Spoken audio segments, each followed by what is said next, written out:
بسم الله الرحمن الرحيم الحمد لله رب العالمين والصلاة والسلام على أشرف المرسلين سيدنا محمد وعلى آله وصحبه وسلم أجمعين. سبحانك لا علم لنا إلا ما علمتنا إنك أنت العليم الحكيم. اللهم علمنا ما ينفعنا وانفعنا بما علمتنا يا كريم. Now we will discuss the last part of the skull base imaging, and this will deal with the posterior skull base. You know, the skull base, the posterior skull base is formed by the occipital bone, which is here in blue color, as well as the posterior part of the temporal bone, the petrous bone, and a small part of the sphenoid bone. Now, some anatomic details here you can see the clivus, which is formed by the basio-occiput and the basi-sphenoid bones, and it forms the posterior part or the dorsum celli. Then we have the occipital bone, and we have the, of course, part of the temporal bone, which is the petrous and the mastoid part. And here we have one of the, let us say, the largest foramen in the skull base, which is the foramen magnum. And some of other foramina include the carotid canal, and you see this carotid canal will transmit to the internal carotid artery as well as the sympathetic plexus. And there is a posterior and a little bit inferior to it is the jugular fossa. We'll mention it in details.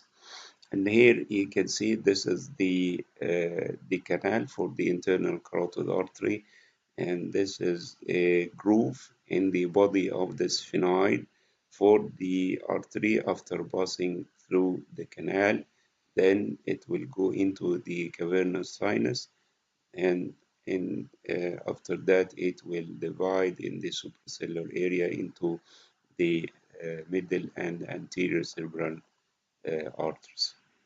And here you can see the internal auditory canal, and you know that through the internal auditory canal passes the acoustic nerve as well as the facial nerve, and we have discussed this part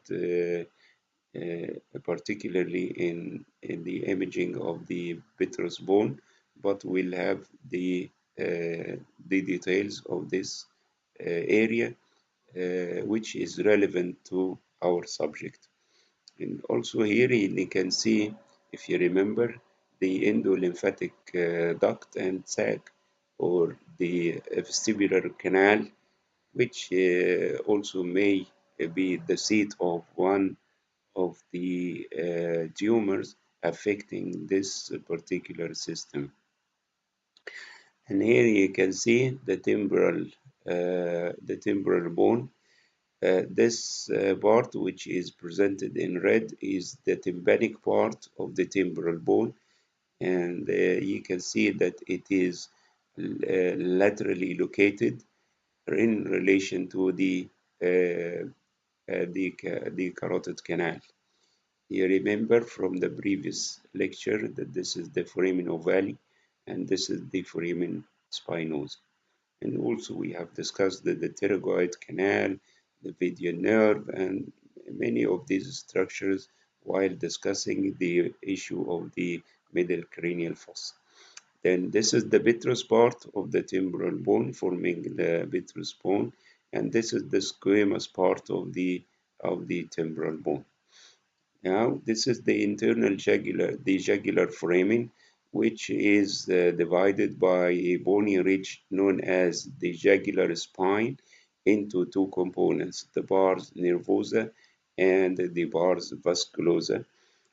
Through these parts, you can see here, you see the internal carotid canal, and this is the jugular fossa, this is the jugular spine, This is the pars nervosa, which transmits the cranial nerve number 9 and the inferior petrosal sinus, while this pars vascularis or vasculosa transmits the cranial nerve number 10, 11, as well as the internal jugular vein. And here you can see the internal jugular or the jugular fossa, which is more posterior and inferior to the internal to the carotid canal. And then you can also see the hypoglossal canal, which transmits the cranial nerve number 12.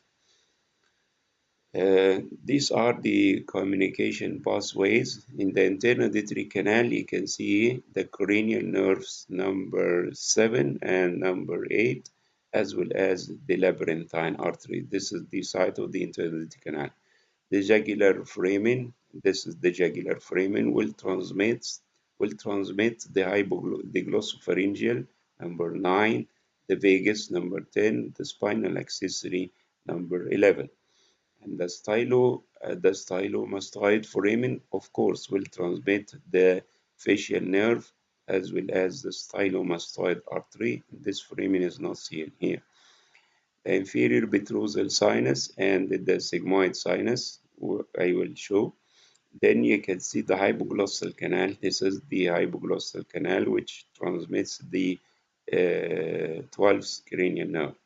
The foramen magnum, the biggest skull base foramen, will transmit to the medulla oblongata, the anterior and posterior spinal arteries, as well as the vertebral arteries. Then most of the lesions of the posterior skull base are related to the petrous bone, and most of these lesions also have been discussed with the issue of the petrous bone, but will emphasize these lesions once more. Also, we will give some hints about encephalocele fractures and CSF leaks, skull-base deposits, the chordoma, meningioma of the foramen magnum, and finally some words about Paget disease and fibrous dysplasia. And this is a lesion which is not seen frequently in the clinical practice. It is known as petrous apex encephalocele. This is a rare form of cephalocele centered along the posterolateral aspect of the Meckel's cave. You know that on either side of the cella you can see the cavernous sinus. Posterior to the cavernous sinus, and you can see the Meckel's cave where the ganglion of the trigeminal nerve is present. Then, and in this area, you can see collections of CSF, and this is known as petrous apex cephaloceles. They are incidentally discovered and they are asymptomatic in most of the cases, but some of the patients may present by sensory neural the hearing loss. The contents of this cephalocele, in spite of its name, are only CSF, which will follow the CSF signal in all pulse sequences in the T1, and you see in the T2, and then the flare images, it will follow the signal of the CSF. Then you remember this basal encephalocele we discussed 2 times in the anterior cranial fossa and in the middle cranial fossa. This will occur through the middle skull base. It can pass through the region of the sphenoid sinus, and it may involve the pituitary hypothalamic axis. In this particular case, you can see some hypogenesis of the posterior part of the corpus callosum. We have discussed the CSF leak in the anterior cranial fossa, where injuries to the floor of the anterior cranial fossa, especially the cribriform plate of ethmoids, will result in CSF rhinorrhea. But here, injury of the petrous bone may result in CSF autourea, and in both conditions there is disruption of the dura secondary to the trauma and the fractures, and this will lead to CSF leak through the nose, and this is rhinorrhea, or through the middle ear cavity, which is autourea. And the CSF leaks can be traumatic or non-traumatic. The non-traumatic causes include tumors, infections, and some of the congenital lesions. Of course, the CT is the most important and valuable tool for diagnosis of the fractures of the temporal bone. And we have categorized these fractures into two types: the longitudinal fracture, which involves the longitudinal axis of the temporal bone, and the transverse fracture, which involves the anteroposterior axis of the vitreous bone. Some of these fractures will have many complications, like affection of the ossicles, as you can see here in this particular case, where there is disruption of the oncodomalial joint. This is the head of the malleus, and this is the incus. As you remember, the joint in between is disrupted. The ossicles are surrounded by soft tissue density, which is most likely due to blood, indicating the presence of hemotympanum, and these arrows points to the presence of air in the vestibule, which is pneumolabyrinth, and air in the temporal fossa, which indicates the presence of pneumocephalus. And here you see a longitudinal fracture of the vitreous bone with more or less intact ossicles, but they are surrounded by soft tissue density representing hemotympanum, and also you can see blood in the mastoid antrum as well as in the mastoid air cells. This is what we call a transverse fracture of the vitreous bone, and this is relatively uncommon. It represents about 25% of the temporal bone fractures, while the longitudinal fracture will represent about 75% of the fractures. The longitudinal fracture will affect the middle ear, while the transverse fracture, like this one, will affect the inner ear. And this arrowhead points to the facial nerve canal. As you remember, this is the site of the facial nerve ganglion, and this is the ascending and descending limbs.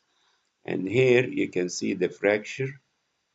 It passes closely to the vestibule as well as the facial nerve canal. And this is another example of a transverse fracture of the vitreous bone, along with many of other facial fractures, like fractures of the ethmoids and fracture of the sphenoid sinus, as well as periorbital surgical emphysema. And here you can see a longitudinal fracture of the vitreous bone and some blood in the middle ear cavity. And also you can see this is the internal canal, and this is the cochlea, as you remember from the anatomy. In this patient, you can see a fracture in the occipital bone, and you see also another fracture.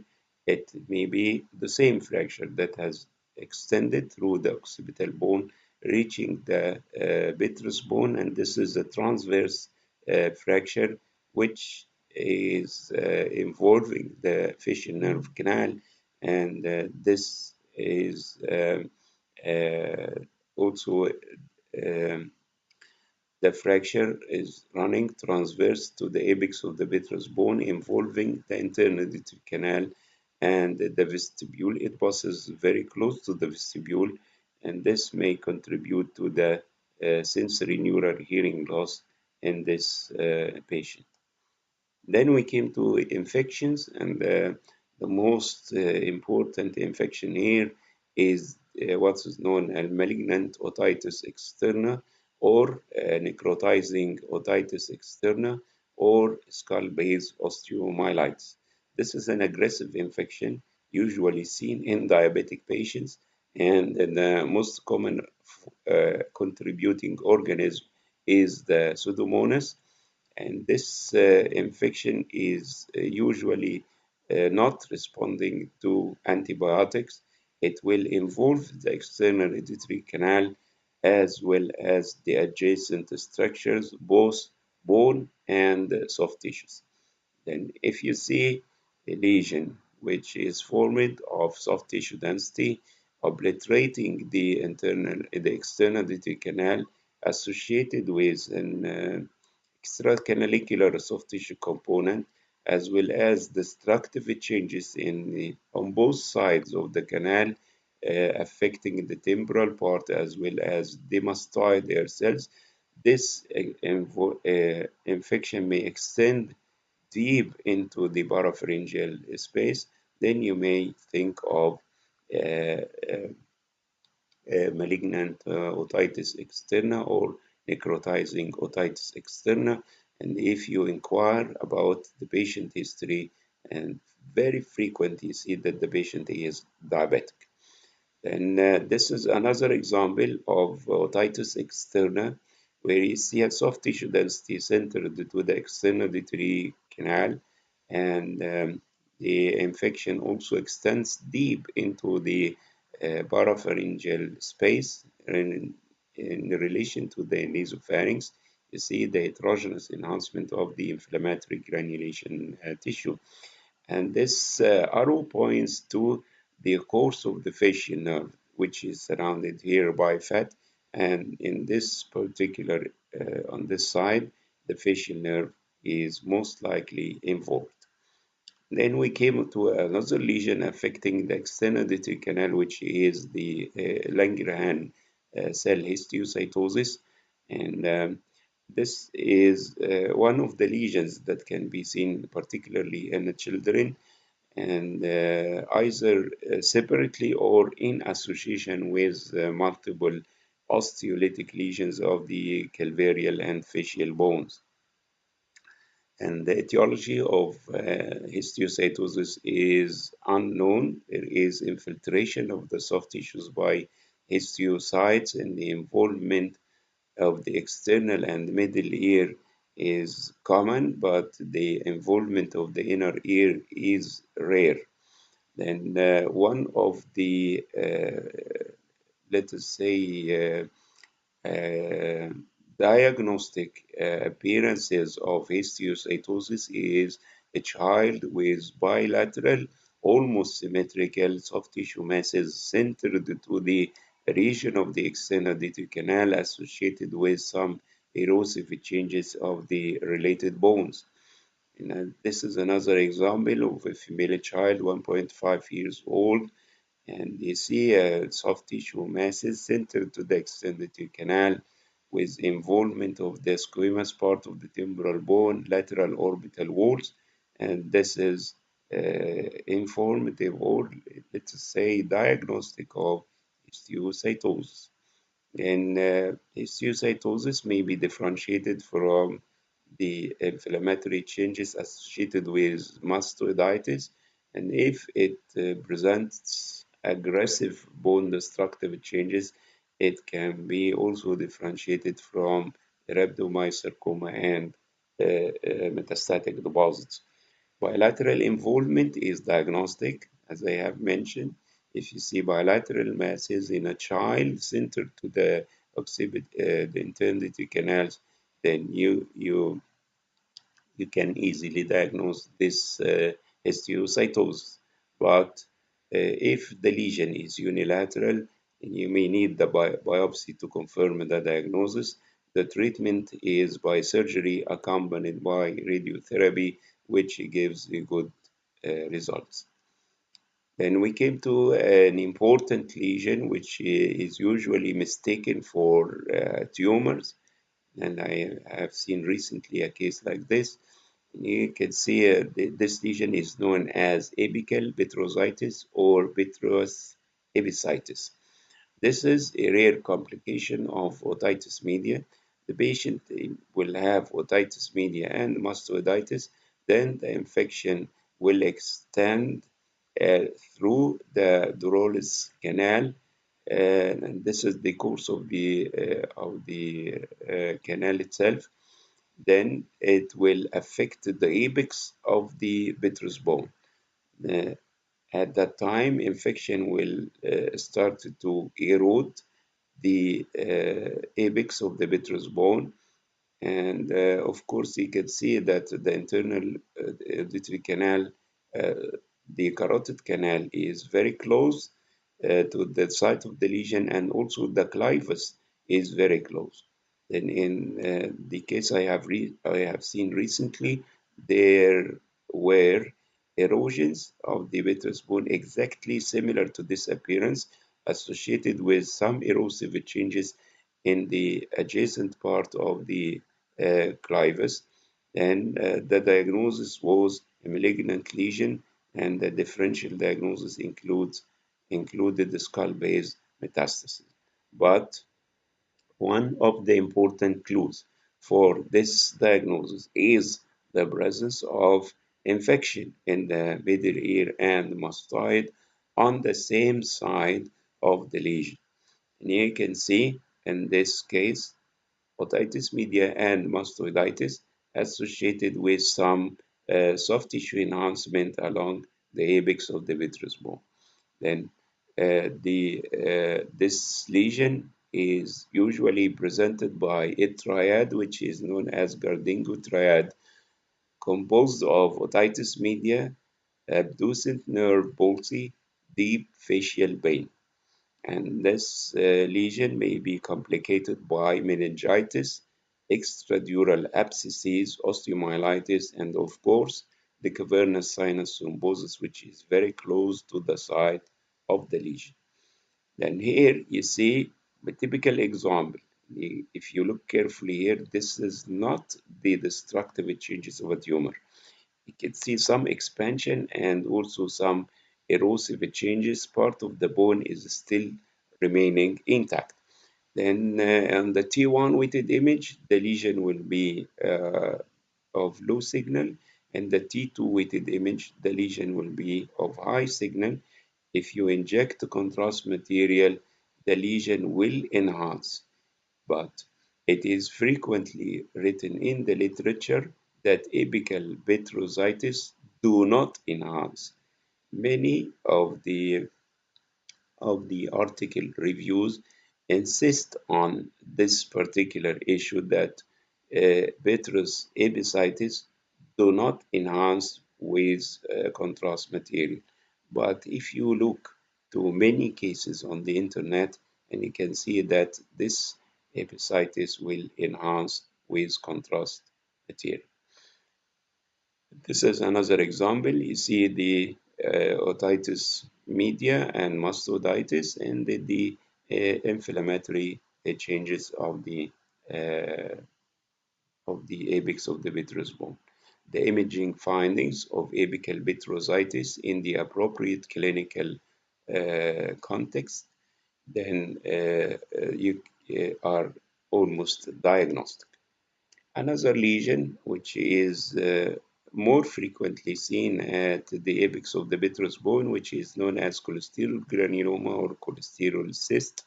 It is also considered one of the sequelae of chronic otitis media, but the association with otitis media is not essential for the diagnosis of this lesion. And any aerated part of the temporal bone may develop cholesterol granuloma. And you see that if the vitreous bone is aerated, it can be involved by the cholesterol granuloma. Cholesterol granuloma is the most common cystic lesion of the vitreous apex. And here you can see a cystic lesion, and this lesion is frequently bright in the T1 weighted image because of the cholesterol content. The patient may be asymptomatic, may present by conductive hearing loss, and may present by cranial nerve dysfunction, especially the seventh nerve or tinnitus. And this is the CT appearance of a cholesterol granuloma, where you can see a cystic lesion at the apex of the left petrous bone. This lesion is not enhancing by contrast material, but the very thin rim you can see around the lesion is the remaining part of the cortical bone of the petrous apex. The lesion is usually of bright signal in the T1 weighted image. If you inject contrast material, it will not enhance with contrast. And this is another example, a cystic lesion of bright signal in the T1 weighted image and less bright signal in the T2 weighted image because of the suppression of fat. Then if you inject contrast material, it will not enhance. And sometimes you can have a peripheral low signal rim of hemosiderin, and also you may see faint peripheral enhancement after contrast injection. Then any part of the skull base is not immune from metastatic deposits, and the diagnosis is usually reached by the well-known history of a primary malignancy. This patient had a destructive lesion in the left mastoid, and the patient is known to have bronchogenic carcinoma, then this is a metastatic deposit. And also here, this patient had a soft tissue mass, which is obliterating the external auditory canal and associated with some erosive changes of the bony margin of the canal. Then the remaining sections showed a lymph node that is on the same side of the lesion with necrotic center, diagnostic of metastatic node, and this was proved to be a squamous cell carcinoma of the external auditory canal associated with metastatic lymphadenopathy. And this is another example of uh,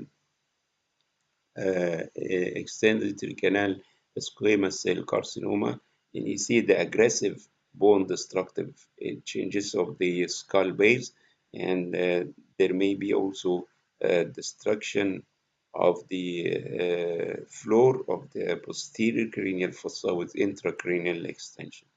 Of course, this lesion should be differentiated from malignant otitis externa by many factors. Number one, the clinical appearance of the lesion and the demonstration of pus coming from the externality canal in cases of infection. Number two, the issue of a diabetic patient. Number three, the signs of inflammation, which are usually associated with otitis externa. Number four, the aggressiveness of bone destruction in cases of carcinoma. Then we came to one of the very famous lesions affecting the posterior skull base, which is the acoustic neuroma. Acoustic neuroma accounts for about 80% of the tumors found at the cerebellopontine angle, where 20% will represent a meningioma. This is the most common cerebellopontine angle enhancing lesion, that is the acoustic neuroma. A diagnosis depends on the presence of a mass, extraaxial, widening the ipsilateral cistern, extending into the internal auditory canal with variable enhancement. And this is an example. And you see this patient with right-sided hearing loss, big mass on the right side, with an intracanalicular component, which is best seen in the enhanced images. And the diffusion weighted images, it will show diffusion, free diffusion, similar to most of the tumors. Acoustic neuroma is known to have cystic components, and if you look to this example. This is a pre-contrast scan, and this is a post-contrast scan. You see the extra-axial location of the lesion by widening of the ipsilateral cistern, and also the lesion is extending inside the internal DT canal. You can easily discriminate this lesion from another commonly seen lesion at the cerebellopontine angle, which is the epidermoid cyst. You know that epidermoid cysts do not enhance, but if it is infected or have some inflammatory reaction, it may show marginal enhancement. And at that time, you need to separate both, and you go to the diffusion weighted images. The epidermoid cyst will show uh, very evident diffusion restriction, while the acoustic neuroma will show diffusion free. And here you can see a good example of a cystic schwannoma at the cerebellopontine angle. Is bright in the T2 weighted image, but the enhanced image show this helpful appearance, which is a solid enhancing component of the lesion extending inside the internal auditory canal. Of course, the main differential diagnostic possibilities of acoustic neuroma will be the epidermoid cyst at the cerebellopontine, also the arachnoid cyst and the neuroenteric cyst. If the lesion is cystic like this one, if it contains a major component of cystic lesion. Bilateral acoustic neuroma is diagnostic of neurofibromatosis type 2, and you can see also in association with neurofibromatosis type 2 the peripheral neurofibromas, multiple meningiomas, and gliomas. Peripheral neurofibromata and the cafe au lait spots are typical of neurofibromatosis type 1, while neurofibromatosis type 2 is diagnostic by the presence of bilateral acoustic schwannomas together with some of these tumors. And this is the case of neurofibromatosis type 2, showing bilateral acoustic neuroma and a meningioma related to the petrous bone, another meningioma which is related to the occipital bone, and maybe a third one here. Then we came to the facial neuroma, which is a tumor arising from the facial nerve. It may occur inside the internal auditory canal or along the course of the facial nerve. Facial neuromas are considered rare compared to the acoustic neuromas. The incidence of intratemporal facial neuroma is only 1% if compared to the acoustic neuroma, which is 80%. This lesion usually affects the pregeniculate area, the facial nerve canal before the site of the geniculate ganglion. And also multiple lesions can be seen along the course of the facial nerve. These lesions will present by facial nerve paralysis and hearing loss due to compression of the acoustic nerve inside the internal auditory canal and some tinnitus. Facial nerve tumors account for 5% of all cases of facial nerve paralysis. Of course, you know the most common cause of facial nerve paralysis is Bell's palsy. And here you see an enhancing lesion inside the internal auditory canal. If you do not see this component, then you consider this is acoustic neuroma, which is far more common. But if you see the extension of the lesion and the enhancement along the course of the facial nerve canal, then you consider the possibility of the facial neuroma. And this is another example. This is T2. You can see a mass inside the internal canal. And here in the contrast enhanced image, you see the intracanalicular component, and this is very important, the extension of the lesion along the course of the facial nerve. This is very important. Then we came to one of the well-known lesions in the posterior skull base, which is the trigeminal schwannoma, which represents about, let us say, 7% of intracranial neoplasms. And the trigeminal schwannoma come after the trigeminal schwannoma are the most common, followed by trigeminal, uh, and this is the acoustic schwannomas are the most common, followed by the trigeminal schwannoma, and then the facial schwannoma. Acoustic schwannomas represent 80%, trigeminal 7%, facial schwannoma is only 1%. Then these lesions will present usually in the third to the fourth decades of life. They may be associated with neurofibromatosis type 2. And this is an example of a trigeminal schwannoma. It also contains cystic component. This schwannoma particularly have two components, one in the cerebellopontine angle and another component in the paracellular area, which will give the tumor the dumbbell shape configuration. And if you remember, we have discussed many of the diagnostic signs for this schwannoma in the section for the paracellular tumors. And here you see the lesion is of intermediate signal in the T1 and T2 with heterogeneous enhancement. The cystic component do not enhance. Also, we have a schwannoma that arises in the jugular foramen. You know, the jugular foramen contains the nerves, the cranial nerves from 9 to 11, and a schwannoma can arise from any of these nerves.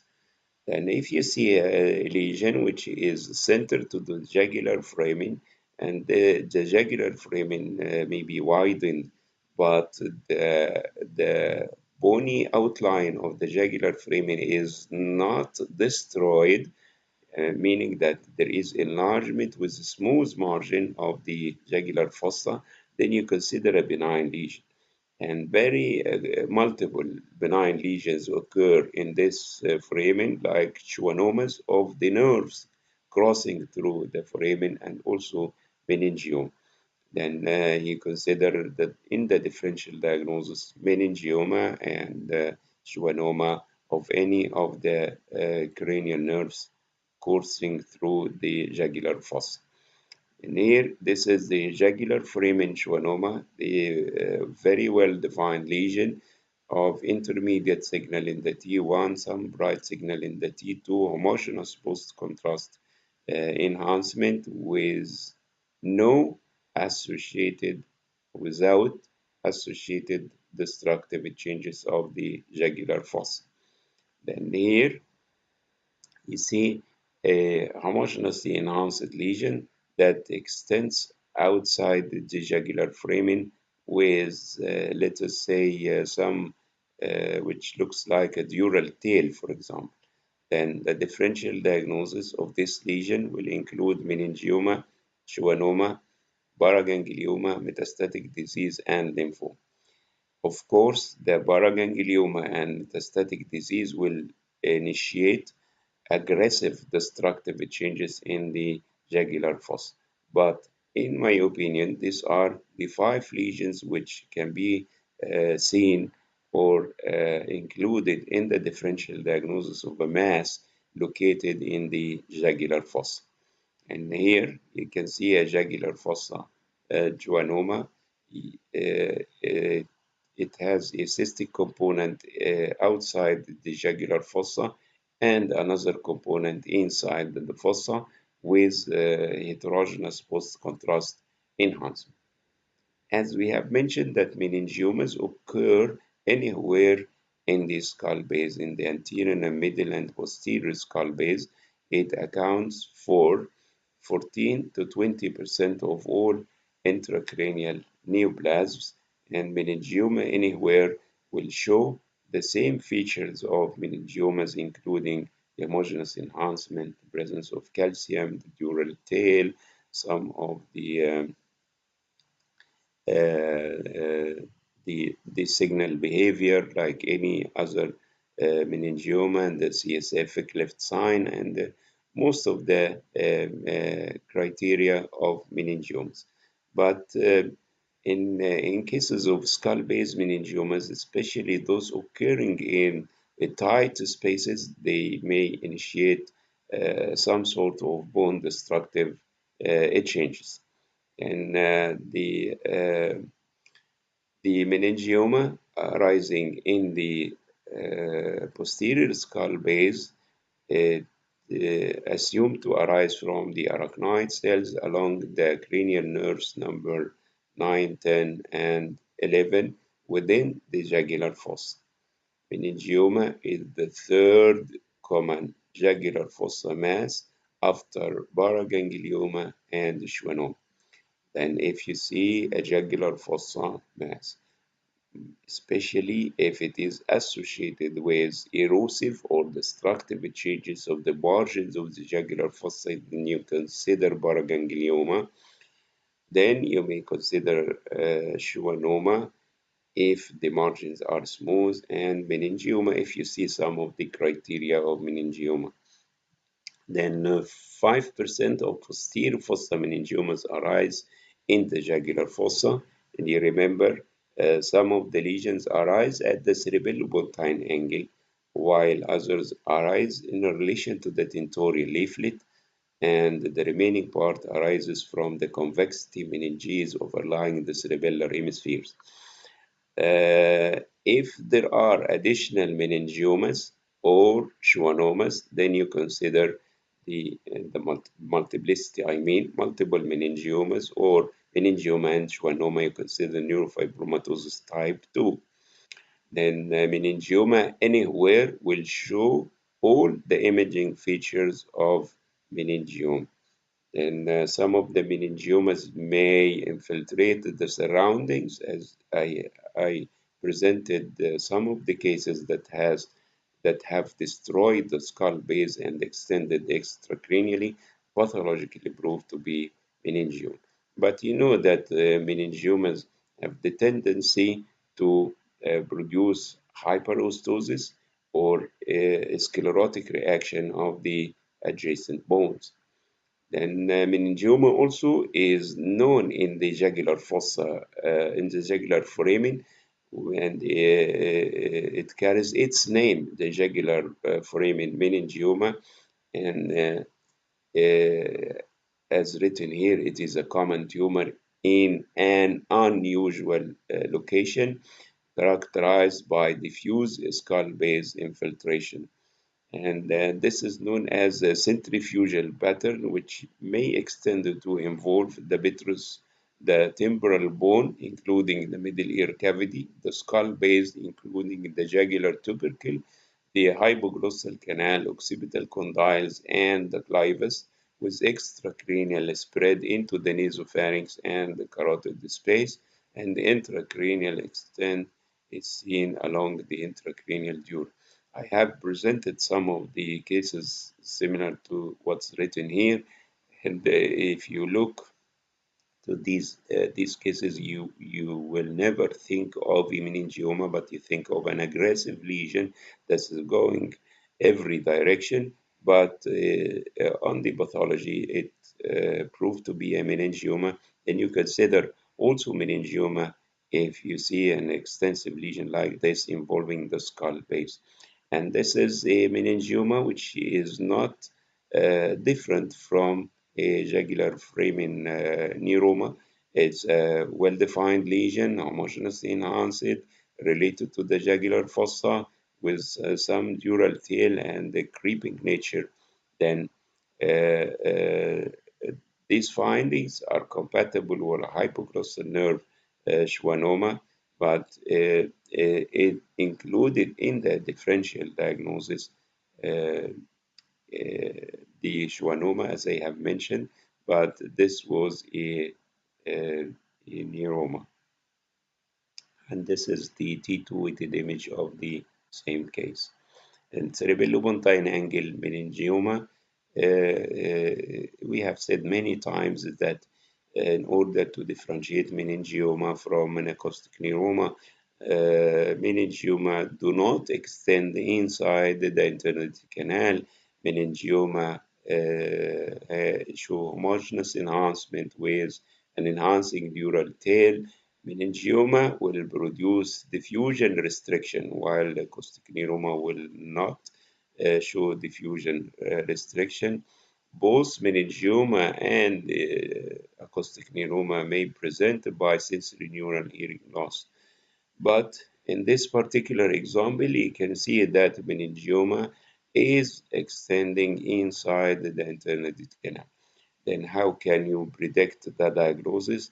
There are several factors. Number one is the extension of the tumor inside the internal canal is secondary, meaning that the internal canal is intact with normal size and the regular cortical outline. If the lesion is acoustic neuroma, it will arise inside the extended canal, starting by destructive changes of the canal, then it may extend outside the internal canal. But you may say that some of the tumors will arise from the extracanalicular course of the acoustic nerve. Then you have another differentiating point, which is diffusion. In diffusion, meningioma will show diffusion restriction, and acoustic neuroma will show diffusion free. Acoustic neuroma will not show an enhancing dural tail, and acoustic neuroma do not contain calcium. And here in the see a jugular framing meningioma, here, this is the tumor, which is of intermediate signal in the T1. It shows some faint contrast enhancement, and this may differentiate this tumor from the glomus tumor, which is enhancing strongly, as I will present some of these cases. And you see that the jugular fossa is not that well destroyed. Foramen magnum meningioma, and a well-defined intermediate signal mass compressing the craniocervical junction, intermediate signal in the T2, and homogeneous post-contrast enhancement. And this is the sagittal images, well demonstrating the tumor at the jugular framing with the classic dural tail and homogeneous enhancement compressing the craniocervical junction. This is a meningioma at the jugular framing posterior to the spinal cord. It shows homogeneous post-contrast enhancement. Of course, the orientation of the lesions at the foramen magnum is better achieved in the sagittal images, since you can see the tumor and you can see the spinal cord as well. This tumor is of intermediate signal in the T1 and T2 with some post-contrast enhancement. Then we came to the jugular fossa glomus tumor or chemodictoma, which is, as I have mentioned, the most common lesion arising inside the jugular fossa.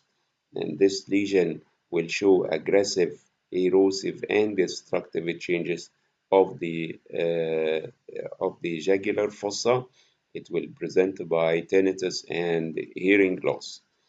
This paraganglioma will enlarge in different directions, and one of the common directions is the middle ear cavity.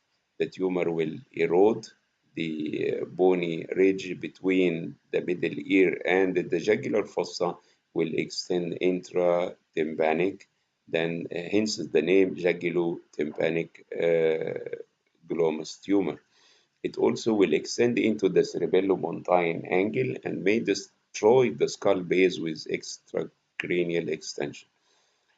This is almost a diagnostic appearance of a jugular fossa glomus tumor with destructive changes of the jugular fossa by a mass, and this mass has extended into the external as well as the middle ear cavity with destruction of the posterior margin of the mastoid and with possible extension into intracranial. The glomus tumor will result in destruction of the vitreous pyramid with soft tissue mass in relation to the jugular bulb that may extend into the hypotympanum as well as the middle ear cleft. The mass may be associated with destruction of the ossicles, the otic capsule, the posteromedial surface of the vitreous bone. On MRI, you can see this classic appearance, which is known as the salt and pepper appearance, and this is not seen in smaller tumors less than 2 centimeters in diameter. But with larger tumors, you can easily see this salt and pepper appearance. On angiography, the mass is hypervascular with obstruction of the jugular bulb by regular thrombosis or tumor thrombus. Some of these lesions may undergo malignant transformation, giving metastasis to the regional lymph nodes, and the incidence of this is about 3%. And if you see a lesion centered to the jugular fossa with destructive changes and erosions, think of a glomus tumor.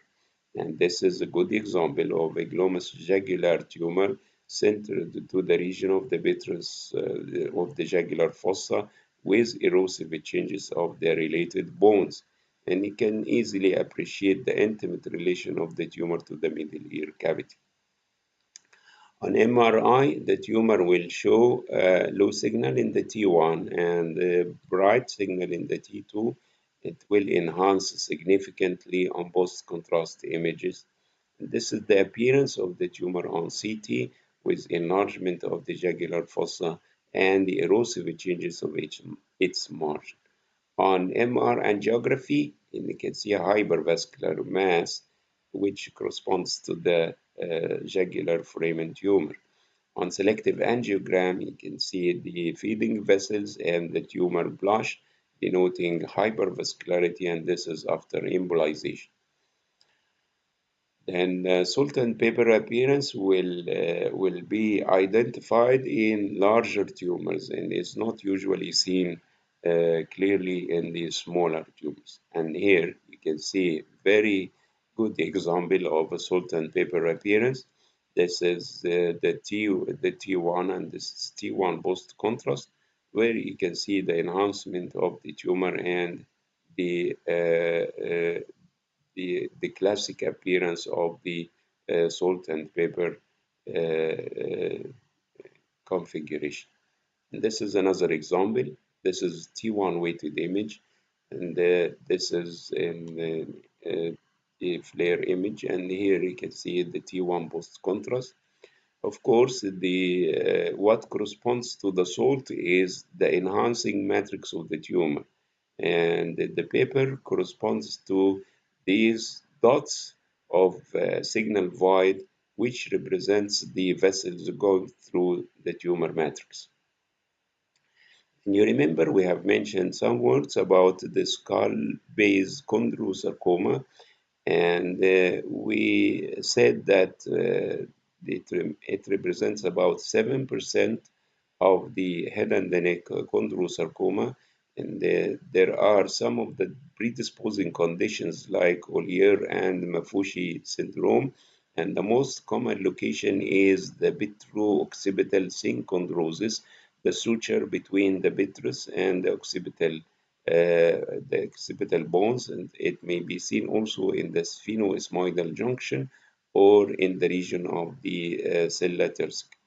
Most of the skull-base chondrosarcomas are located off the midline, and this may help in the differential diagnosis of this tumor from chordoma, which is usually present in the midline. And the tumor will contain matrix calcification, and this is one of the diagnostic criteria. And the second diagnostic criterion is the presence of very bright signal of the tumor in the T2 weighted image approaching the signal of fluid. Here in the CT scan, you see a lesion at the apex of the vitreous bone with matrix calcification. Calcium is not well appreciated in MRI.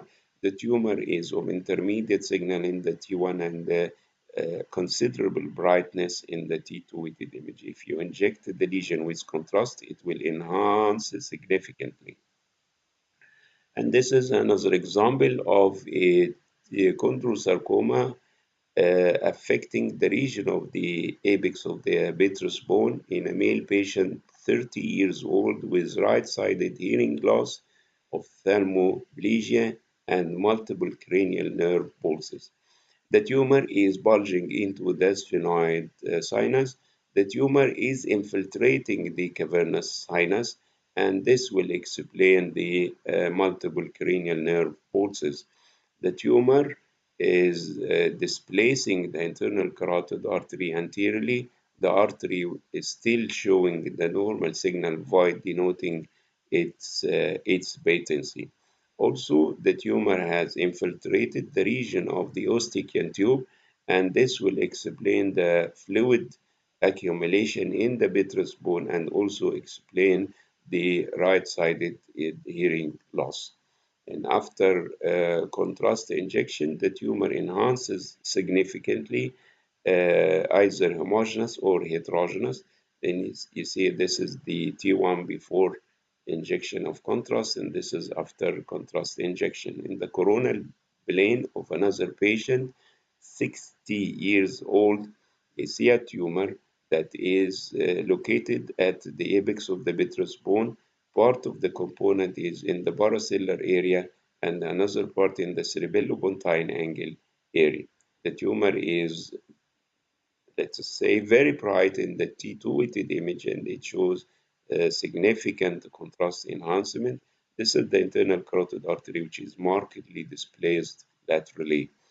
And here is the post-contrast axial images. You see the components of the lesion, the involvement of the infratemporal fossa, as well as the pterygoid muscles, the extension intracranially in the temporal lobe, which is better seen in the coronal images. Then this is another example of chondrosarcoma related to the apex of the vitreous bone with aggressive destructive changes in the skull base, especially the vitreous bone and the clivus, with extension into the sphenoid sinus, intracranial extension in the temporal fossa, as well as in the posterior fossa, with compressive effect on the brainstem and the fourth ventricle. There is the destruction of the clivus with almost total obliteration of the sphenoid sinus with destruction of the right mastoid hair cells, which contain some of the fluid signal, invasion of the temporal lobe with perilesional edema.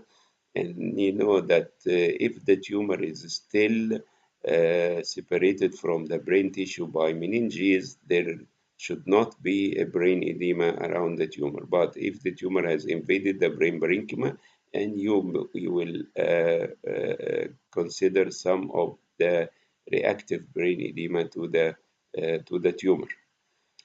And the differential diagnosis of skull-based chondrosarcoma will include chordoma, and the chordoma will show also very bright signal in the T2. It will also contain some of the calcific elements or bone debris. Meningioma contains calcium but is not bright in the T2 weighted image. Metastases do not usually contain calcium, and the non-primary malignancy will help in the differential diagnosis.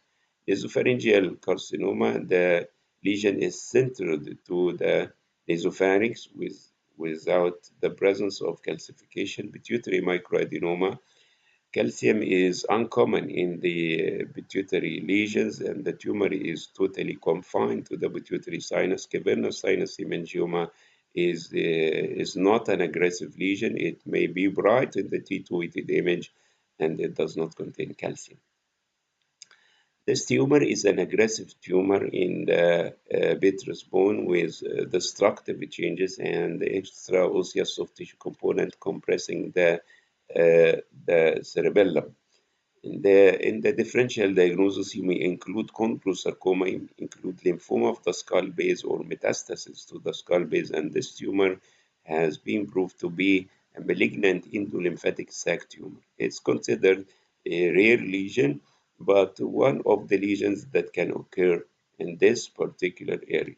The differential diagnosis may include glomus, jugular, chondrosarcoma, metastatic deposit, and this endolymphatic tumor. And skull base chordoma, the chordoma in the skull base will occur in the clivus, and it may extend into various directions. The chordoma is usually seen in the midline, but you know that there is a known entity, paracellular chordoma, and also the chordoma can occur in the in the region of the clivus. Chordoma accounts for about 6% of primary bone tumors and is treated by resection followed by irradiation. Chordoma are resistant to conventional chemotherapy. The skull-base chordomas are usually located in the upper part of the clivus, and it may extend to the lower part of the clivus, posterior clinoids, and the cavernous sinus.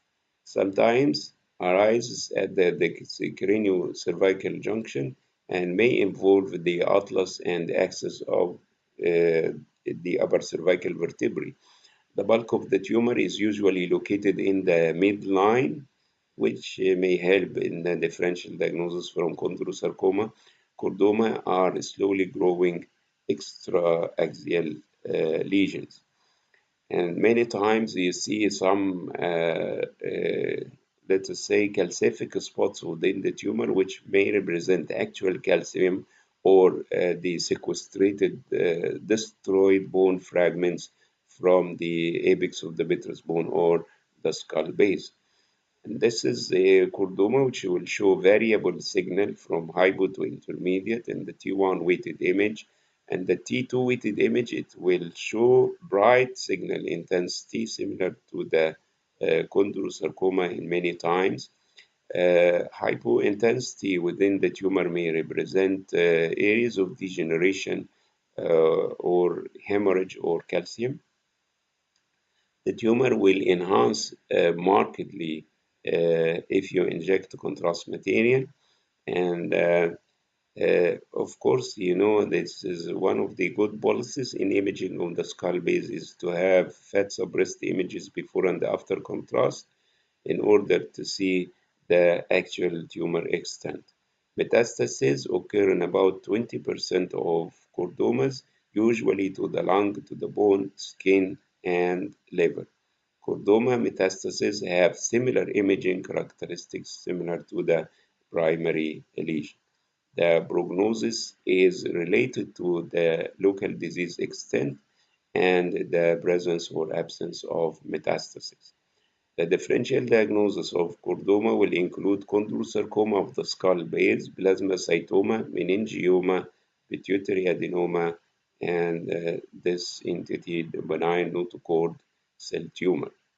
This is a skull-base chordoma infiltrating the region of the clivus, extending lower down to involve the skull base, the region of the foramen magnum, and maybe the first cervical vertebra.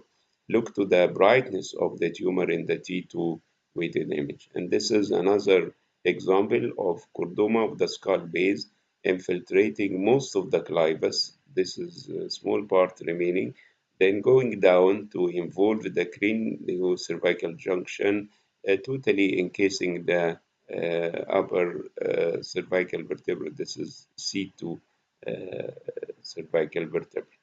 This is a skull base chordoma, which appears of intermediate or dark signal in the T1, very bright signal in the T2 with the image, and it does not show significant enhancement in the post-contrast image.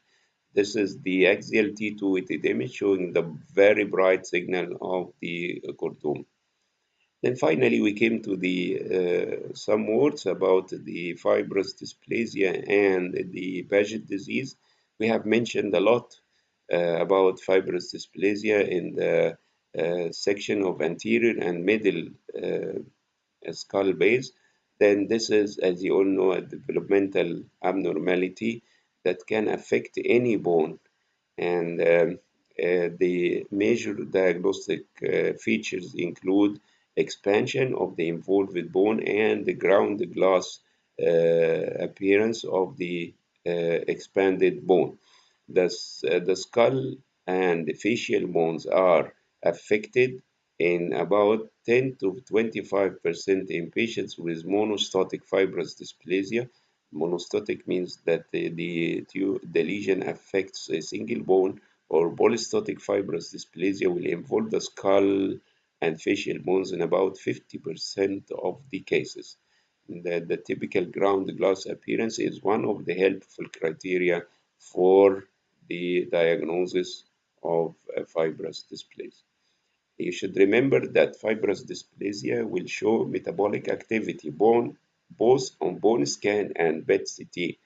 Then fibrous dysplasia may show sarcomatous transformation in less than 1% of the cases, usually towards the osteosarcoma. It is a very good policy to diagnose fibrous dysplasia by CT or even by plain X-ray, but fibrous dysplasia is a challenging diagnosis on MRI. And you see here in the T1 weighted image, there is expansion of the squamous part of the temporal bone as well as involvement of the petrous bone. But in another patient with posterior skull base fibrous dysplasia, you can easily see the two major diagnostic criteria: expansion and ground glass appearance. And this is a classic case of fibrous dysplasia. And you see the involvement of the anterior skull base, the middle skull base, and the posterior skull base, including the petrous bone. Another case of fibrous dysplasia affecting the basi-occiput and the clivus, and also the posterior ethmoids, involvement of the posterior and the middle skull base. Finally, Paget disease is one of the lesions that can affect the skull base. The etiology is unknown. It may be thought as a viral infection or genetic susceptibility. There are three stages of Paget disease: the lytic phase or the lytic stage, in the mixed lytic and osteosclerotic, and the sclerotic phase. Paget disease affects about 4% of individuals over the age of 40 and up to 12% of patients above 80 years of age. Then there is a slight male predilection and considerably higher incidence in UK and in some other countries. The major diagnostic feature of Paget disease is bone enlargement. Most of the patient may be asymptomatic, but symptoms may include pain and tenderness, localized hyperemia, increase in the size of the bone, bowing deformities, and kyphosis of the spine. Osteoporosis circumscripta means one of the descriptive terms for Paget disease means the presence of large, well-defined lytic lesions affecting the calvarium and other parts of the. Then cotton wool appearance, which is the combination of lytic and sclerotic lesions of the skull, the bluic space widening, the space between the calvarium, the inner and outer table is widened and extensively affected. Then deformities of the skull base may give the appearance of this well-known hat, which is known as the Mo Shantar hat. And this is what we call the Shantar sign, where the skull is enlarged and this frontal bone will protrude anteriorly like the hat. But you do not need the sign to diagnose Paget disease. Paget disease is diagnosed primarily from the enlargement of the bone. And here you see significant enlargement of the calvarial bones with widening of the diploic spaces and what's known as cotton wool appearance. This is the plain X-ray and this is the sagittal reformatted CT image. The Paget disease will affect the inner and the skull, the inner table and the outer table.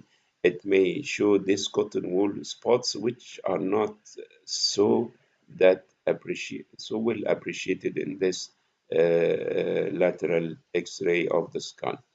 Complications of the Paget disease will include osseous weakening, results in deformities and fractures, increased risk of osteoarthritis in many of the joints, neural compression leading to deafness, which is considered the most common complication, cranial nerve pulses, basilar invagination due to bone softening of the skull base, hydrocephalus or brainstem compression.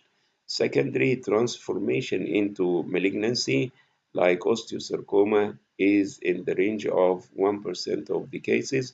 High output congestive heart failure due to the hyperdynamic circulation reaching the bone, and hyperparathyroidism in about 10% of the cases.